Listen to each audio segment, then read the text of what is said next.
할렐루야. 오늘 또 하나님의 은혜와 평강이 여러분과 함께하기를 축복합니다. 신앙인의 불신앙이라는 말이 있습니다.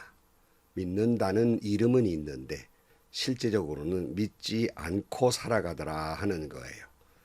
하나님을 믿는다는 이름은 있는데 하나님 중심으로 사는 것이 아니라 늘 자기 중심으로 살아가는 사람. 그러니까 하나님을 믿고 하나님에 의해서 살아가는 것이 아니라 하나님을 믿는다는 모습은 있는데 실제 삶은 인간적인 수단과 방법을 앞세워서 살아가더라 하는 거예요. 그래서 그런 사람들을 신본주의를 가장한 인본주의로 살아가는 사람이다. 이렇게 이야기를 합니다. 바라기는 성도라는 이름만 있는 것이 아니라 진정으로 하나님을 믿고 늘 하나님 중심으로 살아가는 신본주의로 살아가는 여러분들이 되시기를 주의 이름으로 간절히 축원합니다. 오늘 아침 하나님께서 우리에게 허락해 주신 말씀은 사무엘하 15장 24절에서 37절 말씀입니다. 그런데 그곳에는 하나님의 언약궤를 메고 온 모든 레위 사람과 함께 사독도 와 있었다. 그들은 거기에다가 하나님의 궤를 내려놓았다. 아비아달도 따라 올라와서 다윗의 부하가 도성에서 나와서 왕의 앞을 모두 지나갈 때까지 거기에 있었다. 그런 뒤에 왕이 사독에게 말하였다. 하나님의 궤를 다시 도성 안으로 옮기시오. 내가 주님께 은혜를 입으면 주님께서 나를 다시 돌려보내 주셔서 이 궤가 있는 곳을 다시 보게 하실 것이요. 그러나 주님께서 나를 싫다고 하시면 오직 주님께서 바라시는 대로 나에게서 이루시기를 빌 수밖에 없소. 왕이 또 제사장 사독에게 말하였다. 사독 제사장님께서는 선견자가 아니십니까? 성 안으로 평안히 돌아가시기 바랍니다. 제사장께서는 아비아달 제사장과 함께 두 분의 아들 곧 제사장님의 아들 아히마아스와 아비아달 제사장의 아들 요나단을 데리고 가십시오. 두 분께서 나에게 소식을 보내올 때까지는 내가 광야의 나루터에서 머물고 있을 터이니 이 점을 명심하십시오. 그리하여 사독은 아비아달과 함께 하나님의 궤를 다시 예루살렘으로 옮겨다 놓고서 그곳에 머물러 있었다. 다윗은 올리브산 언덕으로 올라갔다. 그는 올라가면서 계속하여 울고 머리를 가리고 슬퍼하면서 맨발로 걸어서 갔다. 다윗과 함께 있는 백성들도 모두 머리를 가리고 울면서 언덕으로 올라갔다. 그때 누가 다윗에게 압살롬과 함께 반역한 사람들 가운데에는 아히도벨도 끼어 있다는 말을 전하자 다윗이 기도하였다. 주님 부디 아히도벨의 계획이 어리석은 것이 되게 하여 주십시오. 다윗이 사람들이 하나님을 경배하는 산 꼭대기에 다다르니 아렉 사람 후세가 슬픔을 못 이겨서 겉옷을 찢고 머리에 흙을 뒤집어 쓴 채로 나오면서 다윗을 맞았다. 다윗이 그에게 말하였다. 그대가 나와 함께 떠나면 그대는 나에게 짐만 될 것이요. 그러니 그대는 이제 성으로 돌아가서 압살롬을 만나거든 그를 임금님으로 받고 이제부터는 새 임금의 종이 되겠다고 말하시. 이제까지는 임금의 아버지를 섬기는 종이었으나 이제부터는 그의 아들 새 임금의 종이 되겠다고 말하시오. 그것이 나를 돕는 길이고 아히도벨의 계획을 실패로 돌아가게 하는 길이요. 그곳에 가면 두 제사장 사독과 아비아달이 그대와 합세할 것이요. 그러므로 그대가 왕궁에서 듣는 말은 무엇이든지 두 제사장 사독과 아비아달에게 전하시오. 그들은 지금 자기들의 아들 둘을 그곳에 데리고 있어. 사독에게는 아히마아스가 있고 아비아달에게는 요나단이 있으니 그대들이 듣는 말은 무엇이든지 그들을 시켜서 나에게 전하여 주시오. 그리하여 다윗의 친구인 후세는 성으로 들어갔다. 같은 시간에 압살롬도 예루살렘에 도착하였다. 아멘. 자, 다윗이 그의 아들 압살롬이 반역을 해서 그냥 왕궁에서 쫓겨나오게 됩니다. 급히 사람을 끌고 왕궁을 빠져나옵니다. 이때 많은 사람들이 다윗을 따르게 됩니다. 그 중에 다윗은 상당수에게 나를 따르지 말고 이제 새로운 임금이 세워졌으니 새로운 임금에게 가라고 권면합니다. 왜냐하면 자기는 지금 도망자 신세가 됐는데 이 사람들도 나를 따라오다가 어려움을 겪을까 하는 그런 것이기 때문에 예상을 하고 돌아가서 새로운 임금을 맞으라 하고 자꾸 권면을 합니다. 그러나 다윗의 주변에 많은 사람들은 다윗의 신앙과 그 신앙 인격에 감동된 사람들이었어요. 그러니까 압살롬처럼 권모와 술수와 거짓으로 사람의 마음을 훔쳐낸 것이 아니라 다윗의 그 신앙, 하나님을 바라보는 신앙과 그 신앙 인격에 스스로 감동된 사람이 마음을 다윗에게 주고 다윗은 그들의 마음을 얻게 되었던 것입니다. 심지어 가드 사람 이때와 그 수하들이 다윗의 곁에 의탁한 지 얼마 되지도 않았는데 이런 일을 만나서 다윗을 쫓아왔을 때 당신들은 이방인이고 나를 따른 지 얼마 안 됐으니까 차라리 돌아가 새 왕을 섬기는 것이 좋겠다라고 권면을 할 때 죽든지 살든지 우리는 다윗만 따르겠노라고 고백할 정도로 많은 사람들의 마음을 얻었던 것이 다윗입니다. 이때 또 따르던 사람들이 있었습니다. 그래서 오늘 본문 24절 말씀입니다. 그런데 그곳에는 하나님의 언약궤를 메고 온 모든 레위 사람과 함께 사독도 와 있었다. 그들은 거기에다가 하나님의 궤를 내려놓았다. 아비아달도 따라 올라와서 다윗의 부하가 도성에서 나와서 왕 앞에 모두 지나갈 때까지 거기에 있었다. 그랬어요. 여러분, 다윗이 오벳 에돔에 있는 그런 하나님의 궤를 예루살렘으로 옮겨온 언약궤가 있었지 않습니까? 이 하나님의 언약궤를 이제 다윗이 쫓겨나오니까 많은 레위 사람들, 사독, 아비아달 이 사람들이 하나님의 언약궤를 메고 따라 나온 거예요. 이스라엘 사람들로서는 이 언약궤는 하나님이 함께 하신다는 의미가 있습니다. 그러니까 이 언약궤가 다윗 곁에 있다는 건 하나님이 다윗을 인정하고 있다는 표시이기도 합니다. 그러니까 다윗의 입장에서는 정치적으로도 많은 사람이 따르니까 인정받는 셈이고 언약궤가 옆에 있으니 하나님께도 인정받은 사람, 굉장히 당당해지는 그런 위치에 있게 된 것입니다. 그러나 다윗은 이렇게 말합니다. 오늘 25절 말씀. 그런 뒤에 왕이 사독에게 말하였다.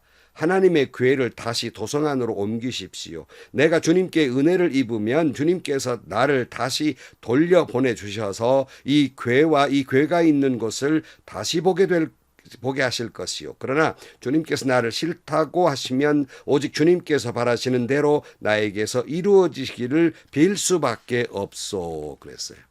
참 위대한 고백이에요. 다윗은 늘 하나님 중심으로 생각한 거예요. 그러니까 자기가 떠도는 신세인데 어떻게 하나님의 궤까지 자기와 함께 떠돌게 만들 수는 없다는 거예요. 다시 궁으로 돌려보내라 하는 이야기를 하고 있는 겁니다. 우리는 흔히 우리 스스로를 위해서는 그렇게 생각할 수 있잖아요. 다윗의 입장에서 가보면 어떻게라든지 간에 하나님의 언약궤를 가지고 와서 나는 국민들에게도 나는 하나님에게도 인정받은 사람이다. 뭐 이렇게 외쳐야 되는데 다윗은 하나님의 중심이에요. 그거 갖다 놓고 하나님이 허락하시면 하나님이 나를 부를 거 아니요. 내가 하나님 궤 곁으로 내가 돌려보낼 거 아니겠소. 그는 그때를 기다리고 있다는 거예요. 그러니까 얼마나 다윗이 우리와의 다른 생각을 가지고 있는지, 얼마나 하나님 중심으로 생각하고 있는지를 알 수 있어요. 여느 사람 같으면 그러잖아요. 어거지라도 빼앗아서라도 하나님의 궤를 내 곁에 와서 저봐라 하나님이 나를 인정하고 있다 이렇게 선포해야 되는데 그건 인본주의적 생각인데 다윗은 신본주의예요. 언약궤를 제자리에다 갖다 놔라. 내가 끌고 온 것에 그 제자리에 갖다 놓고 하나님이 나를 부를 때 하나님이 허락하시면 내가 하나님의 궤 곁으로 가야 하는 것이 아니겠는가. 하나님 중심이에요. 만약 그렇지 않고 하나님의 나를 싫어한다면 하나님의 뜻대로 되기를 원한다. 살든지 죽든지 하나님 뜻대로 하는 거예요. 여러분은 어떻습니까? 하나님의 팔을 비틀어서라도 내가 유리한 위치를 차지하려는 인본주의적 생각을 가지고 살고 있습니까? 아니면 내 팔을 비틀어서라도 하나님의 말씀대로 순종하고 어떤 고난의 세월이라도 살겠노라고 하는 신본주의적 생각을 가지고 살고 있습니까? 오늘 27절 말씀, 왕이 또 제사장 사독에게 말하였다. 사독 제사장님께서는 선견자가 아니십니까? 성 안으로 평안히 돌아가시기 바랍니다. 제사장께서는 아비아달 제사장과 함께 두 분의 아들 곧 제사장님의 아들 아히마스와 아비아달 제사장의 아들 요나단을 데리고 가십시오.